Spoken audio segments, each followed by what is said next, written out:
नमस्कार, times of Swaraj में आप सबों का स्वागत है और मैं हूं संतोष सिंह।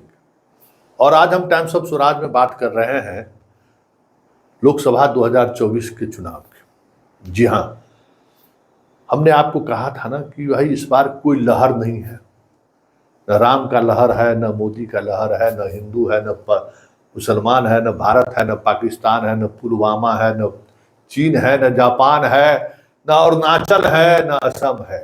कोशिश जरूर चल रही है कि चुनाव उस तरफ मुड़े। आज अमित शाह भी कमोबेश उसी तरफ ले जाने की कोशिश किया कि असम भी देने के लिए तैयार थे नेहरू। इतिहास की नई धारा ये बनाना चाह रहे हैं, लेकिन वोटर पर कोई प्रभाव नहीं पड़ रहा है, ये साफ दिख रहा है। अब ऐसे में बड़ी बात ये है कि जो चुनाव लड़ने वाले जो लोग हैं या पार्टी का जो दुकान खोल रखे हैं वो 400 पार कैसे ले जाएंगे या फिर बहुमत में कैसे आएंगे। क्योंकि सबको पता है कि अगर बहुमत में नहीं आए तो आज तिहार में वो है, कल तिहार में ये होंगे। ये भी तय है, क्योंकि देश की राजनीति कमोबेश उसी दिशा की तरफ बढ़ चली है। तो जरा देखिए अब कैसे 1 to 1 खेल हो रहा है। मतलब हर एक सीट पर किस तरीके से खेल हो रहा है, जरा इसको समझिए। पवन सिंह ने घोषणा किया है कि काराकाट से हम चुनाव लड़ेंगे।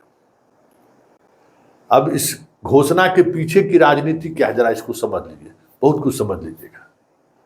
औरंगाबाद में लोकसभा चुनाव हो रहा है, बीजेपी के प्रदेश अध्यक्ष कुशवाहा है और लालू यादव जी कुशवाहा का टिकट बांटे हैं, 3 जगह टिकट दिए और औरंगाबाद में भी दिए। और कुशवाहा का जो अपना वोटिंग ट्रेंड रहा है या वोट करने का जो तरीका रहा है वो अनोखा रहा है। इस प्रदेश में कुशवाहा ही एक ऐसी जाति है जिसको सिंबल से प्यार नहीं रहता है। वो जाति कुशवाहा है, उससे उनको ज़्यादा अटैचमेंट रहता है।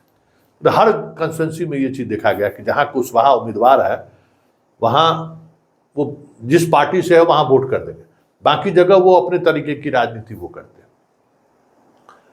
यही वजह है कि बिहार में यादव के बाद सबसे अधिक पिछड़ी जाति होने के बावजूद भी वो नीतीश की तरह समीकरण अभी तक बैठा नहीं पाए हैं इस प्रदेश में, क्योंकि एक दूसरे को कोई भरोसे नहीं करता है। तो वही फैक्टर वहां काम कर रहा है कि औरंगाबाद का कुशवाहा अगर लालटेन को वोट करेगा तो काराकाट का राजपूत उनको क्यों वोट करेगा।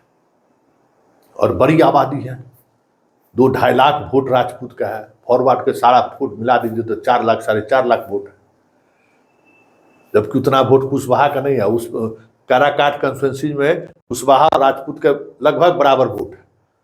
मतलब औरंगाबाद जो चित्तौड़गढ़ कहा जाता था उसके जो सबसे 2 महत्वपूर्ण विधानसभा है, नबीनगर जैसा जहाँ राजपूत की बड़ी आबादी है, वो सब लोग काराकाट में आ चुके हैं। समझ गए? तो आप काराकाट औरंगाबाद में वोट कीजिएगा लालटेन पर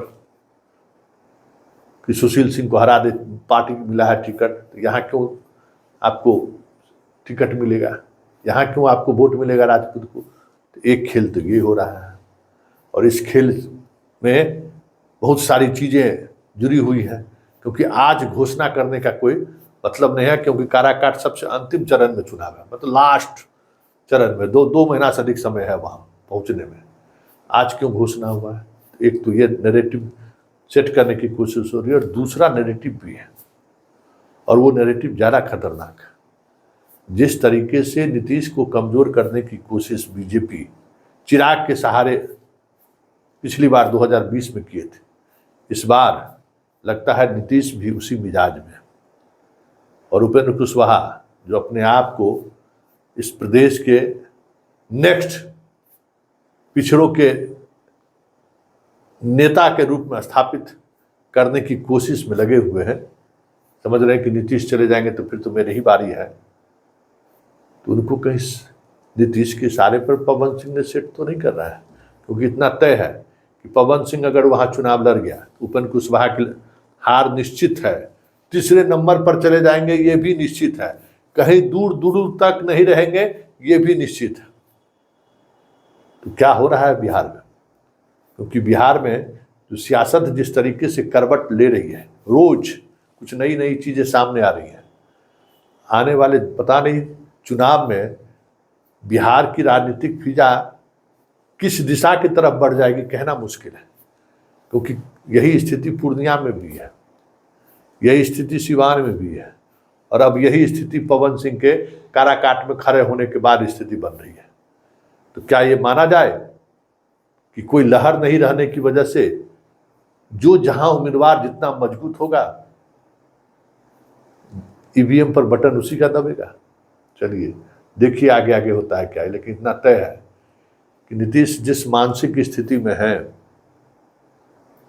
उसके बावजूद भी जो वो पासा फेंक रहे हैं, वो पासा बिहार के कई धुरंधर खिलाड़ी के लिए 2024 का इलेक्शन मुश्किल भरा हो जाए तो कोई बड़ी बात नहीं होगी, याद रखिएगा।